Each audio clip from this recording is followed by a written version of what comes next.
प्रश्न क्रमांक 3 7156 अमित गोरखे। प्रश्न क्रमांक 3 7156 छापल्याप्रमाणे माननीय सभापती महोदय, या पुरोगामी महाराष्ट्रामध्ये डेव्हलप करू नका, अत्यंत- प्रश्न विचारा थेट। अत्यंत संवेदनशील व माणुसकीला काळीमा फासणाऱ्या विषयाकडे मी सर्वांचं लक्ष वेधू इच्छितो।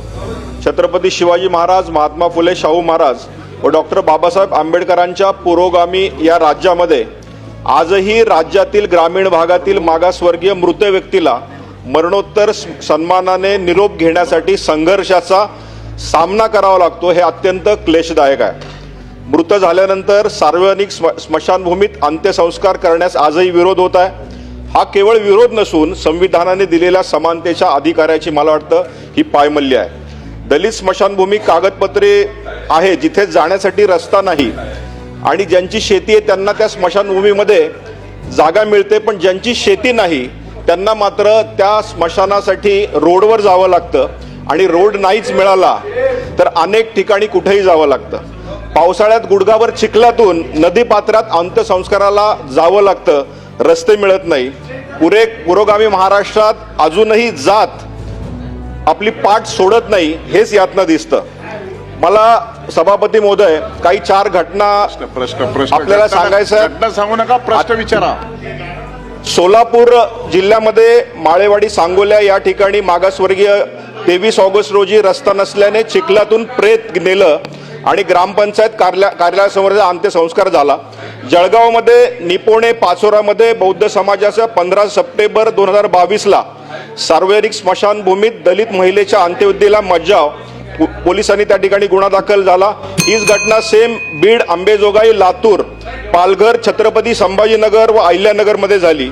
मला या विषयात स्पेसिफिक माननीय मंत्री महोदयांना प्रश्न विचारायचा आहे की खेडोपाड्यांमध्ये अंत्यसंस्काराला असा विरोध झाला तर तेथील पोलीस पाटील, तंटामुक्त अध्यक्ष व संबंधित ग्रामपंचायत ग्रामसेवक व तलाठी यांच्यावर कर्तव्यास कसूर म्हणून निलंबनाची कारवाई यापुढे आपण करणार आहात का? माझा दुसरा स्पेसिफिक प्रश्न आहे, अशा केसेसमध्ये ॲट्रॉसिटी अंतर्गत तातडीने गुन्हे दाखल करून अजामीन पत्र आपण अटक करणार का?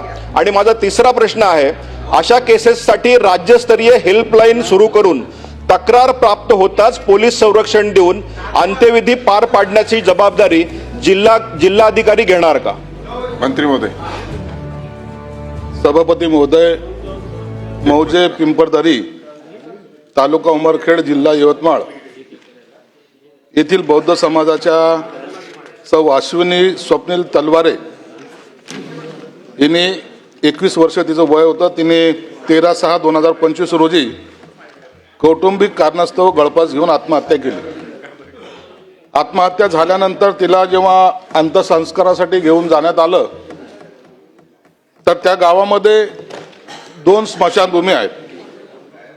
एक स्मशानभूमी जी आहे ही अनुसूचित जमातीच्या व्यक्तीवर अंत्यसंस्कार त्या ठिकाणी केले जातात।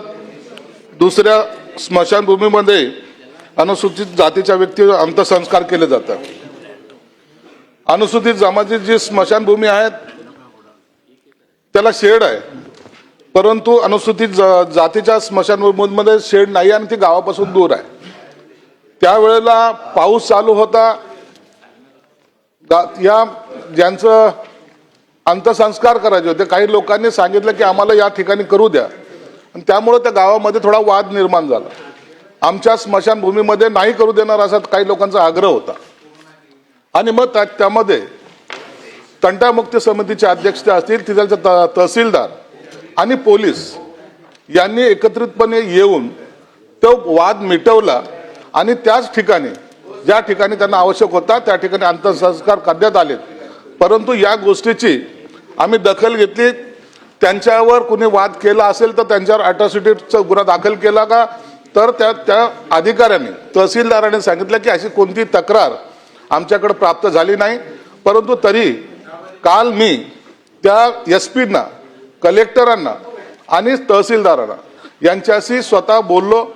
त्यांना सुद्धा या सूचना देण्यात आलेल्या की गावामध्ये अशामुळं जिथं वाद होतील किंवा वाद होण्याचं कारण आहे, स्मशानभूमीचं जी काही जागा आहे ती 1979 साली म्हणजे जवळपास 45 वर्ष झालीत ती जागा दिलेली आहे 20 गुंठे.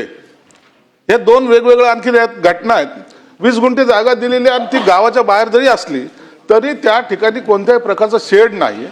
कलेक्टरनं सुद्धा सांगितलं की डीपीसी मधून त्याला तात्काळ तुम्ही नियोजन करा आणि त्या ठिकाणी ती स्मशानभूमी उभारा.